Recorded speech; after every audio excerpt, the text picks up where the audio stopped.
This video is part 2 of the Troop Travel Planning series.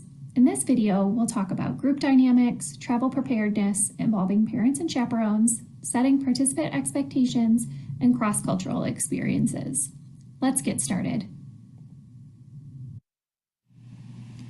Group dynamics are an important part of the travel experience. Of course, groups may not get along 100% of the time, but establishing a good working relationship before leaving on a trip can help make those challenging moments less of a problem.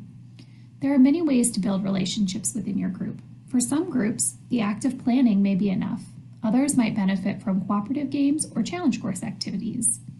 Regardless of your current group dynamics, all groups can benefit from establishing a group agreement for the trip.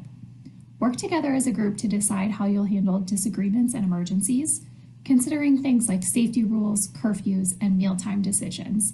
No one is happy if they're hungry. Deciding on these things ahead of time means everyone knows what to expect, and you aren't trying to solve problems in already tough situations. Here's a sample participant agreement from Girl Scouts of Ohio's Heartland. You'll see it explains in clear language what's expected from everyone before and during the trip. Be sure to include your Girl Scouts when you're creating your own participant agreement. The next 3 slides include short quizzes for girls, troop leaders, and parents. These activities can help determine who's ready for travel and who may need additional support. Pause the video to take the quizzes. Review all 3 in the GSUSA Travel in the USA guide available at bit.ly/GSUSA Group Travel. Girls aren't the only ones that need to be prepared for travel. Take this quiz targeting troop leaders to see if you're ready to travel. Traveling without a parent is an important part of the travel progression for girls. It helps them build their independence, but it's not always easy for parents to let go. This quiz is targeted at parents to see if they're ready for their girls to travel without them. Check your results here. These results can help you determine who's ready to go and who might need some more practice before taking a longer trip. Just because someone answered mostly A or mostly B doesn't mean that they can't go on a longer trip or an international trip. It just means they might need some new experiences before taking off on those longer journeys.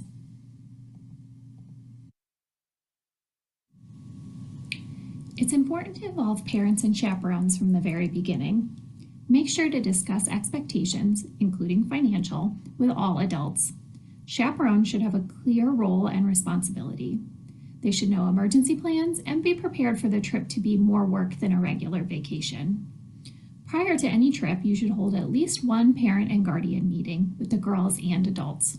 Use this time to go over things like costs, forms and paperwork needed for each participant, the activities the girls are interested in, emergency procedures, and packing lists.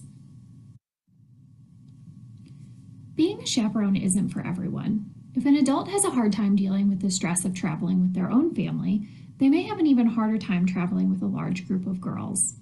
Be sure that chaperones can meet the commitments listed here. It is important for all adults to remember that this trip is for the girls first, and they should be putting the girls' interests and priorities first, as long as they are safe and doable.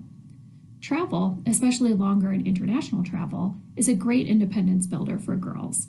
We encourage you to limit the number of chaperones to only those required as listed in safety activity checkpoints. This is usually 2 to 4 adults, depending on the size of your group. Not only does this help keep costs down, but it also gives more chances for girl-led decision-making and personal growth. Experiencing new cultures, whether on an international trip or just in a new region of the U.S., is an exciting part of travel.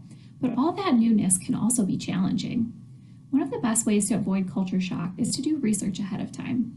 What kind of foods can you expect? What languages do people speak? How do people dress? Will you need to keep your shoulders or legs covered anywhere you plan to visit? Travelers should be willing to try new ways of doing things as well as new foods.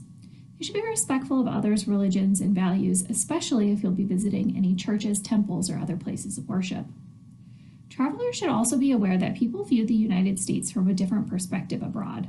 It's important to avoid falling into bad American traveler stereotypes, like ignoring cultural norms, having bad manners, or expecting everything to be done the American way. Travelers should do their homework beforehand about the customs and cultures they will be encountering. Thank you for watching Troop Travel Planning Part 2. This video is meant to give you an overview of things to consider while planning a trip, but does not cover everything you may need. More travel information is available at girlscoutsalaska.org/travel, as well as girlscouts.org/travel.